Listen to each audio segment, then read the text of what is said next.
শুভেন্দু অধিকারী রীতিমতো হুঁশিয়ারি দিয়ে আজ বলছেন, মমতাকে প্রাক্তন করে তবেই বিশ্রাম নেব আমি। চোর মমতা একটাও ভোট পাবে না এখানে। পূর্ব মেদিনীপুরের ভূপতিনগরে বিজেপি কর্মীদের উপরে পুলিশ নির্যাতন করছে, তাদের ঘরবাড়ি ভেঙে দেওয়া হচ্ছে, তাদের মধ্যে মিথ্যা মামলায় ফাঁসানো হচ্ছে বলে অভিযোগ তুলে দলীয় কর্মীদের পাশে দাঁড়াতে আজ ভূপতিনগরে পৌঁছে গিয়েছিলেন শুভেন্দু অধিকারী। তিনি আক্রান্ত বিজেপি কর্মীদের সঙ্গে কথা বলেন, তাদের বাড়ি গিয়েছিলেন, মহিলাদের কাছে অভিযোগও শোনেন। সেখানে শুভেন্দু অধিকারীকে সামনে পেয়ে গ্রামবাসীরা অভিযোগ করে বলেছেন, বিজেপি করার অপরাধে তাদের উপর পুলিশি নির্যাতন হচ্ছে, তাদের ঘরবাড়ি ভেঙে দেওয়া হচ্ছে। তাদের অভিযোগ শুনে শুভেন্দু অধিকারী বলেছেন, নন্দীগ্রামের কায়দায় যেন তারা প্রতিবাদ করে তোলেন। কোন রকম নোটিশ ছাড়া যদি পুলিশ গ্রামে ঢোকে তাহলে শাঁখ বাজিয়ে সকলকে সচেতন করে একত্রে পুলিশের বিরুদ্ধে রুখে দাঁড়াতে হবে। এই কাজে গ্রামবাসীদের সঙ্গে তিনি পাশে রয়েছেন। এখন খবর ভূপতিনগর। আপনার নাম কি মা?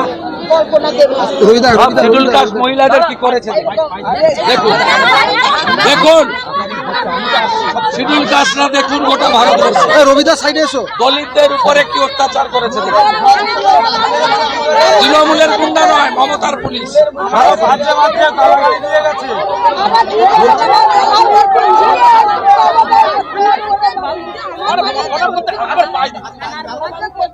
মাথায় মেরেছে মেয়েদের মায়েদের গায়ে হাত দিতে